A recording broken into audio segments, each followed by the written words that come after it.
CIST, une semaine spéciale qui s'ouvre dans le 13h présenté par Marie-Sophie Lacaro du lundi au vendredi sur TF1.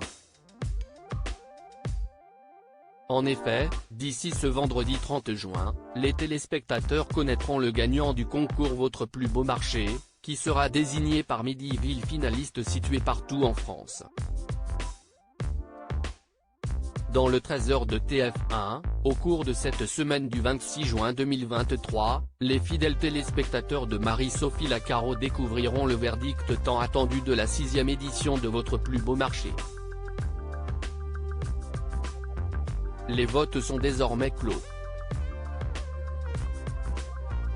On ne connaît pas encore le jour précis du résultat car cela dépendra du jour habituel où se tient le marché de la commune vainqueur.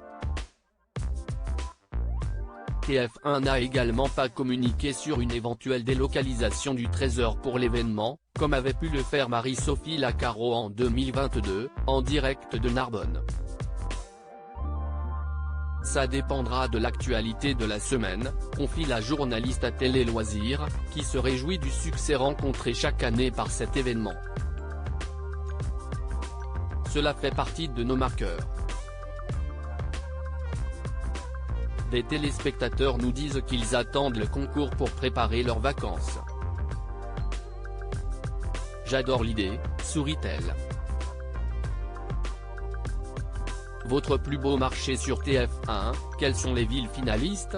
Pour rappel, le concours Votre plus beau marché, organisé sur plusieurs mois, incite les Français à voter pour leur marché préféré.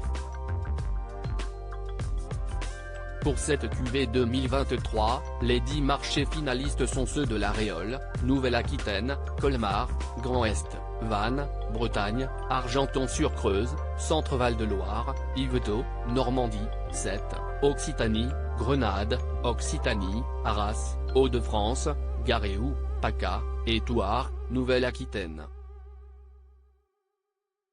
Un super jury, composé de 3 personnalités, Anne-Claire Coudray, Camille Combal et Jean-Luc Reichmann, et de 3 téléspectateurs à voter en parallèle. Leur voix compte pour 30% du résultat final.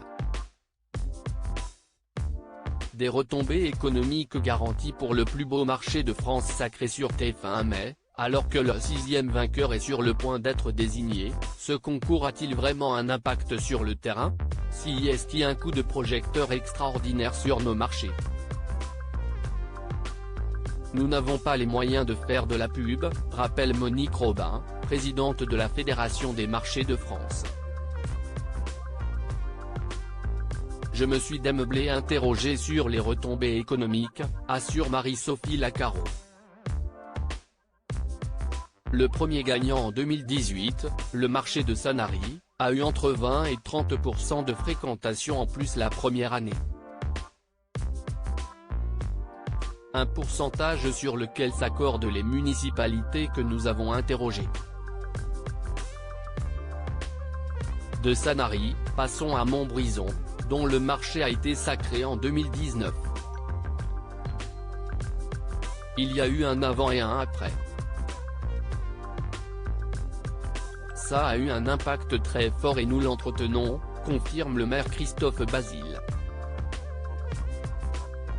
Ainsi, une grande fête annuelle est organisée sur le marché pour célébrer le titre décerné par TF1. À Narbonne, dont les Halles sont le dernier vainqueur en date, l'été 2022 a été record. Nous avons eu 600 000 visiteurs au mois d'août. CIST, presque le double de fréquentation par rapport à un été normal, observe l'adjointe au maire Sylvie Cousin.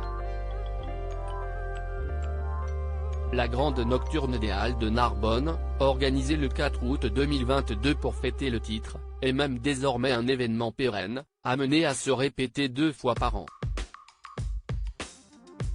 Plus beau marché de TF1, peut-on voter plusieurs fois?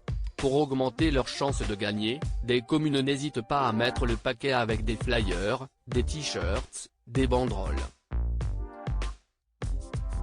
Avant leur victoire, les Halles de Narbonne en étaient à leur 3e candidature sur TF1 et la mobilisation n'a jamais faibli. car au-delà de la qualité des marchés, s'y est bien la mobilisation populaire au niveau de chaque commune qui compte pour décrocher le Graal. S'y est le plus motivé qui gagne. On peut voter plusieurs fois par jour. Si vous ne votez qu'une seule fois, vous ne gagnerez pas, prévient Marie-Sophie Lacaro. Le message est bien passé, l'édition 2023 a enregistré plus de 9,5 millions de votes. Du jamais vu dans l'histoire du concours.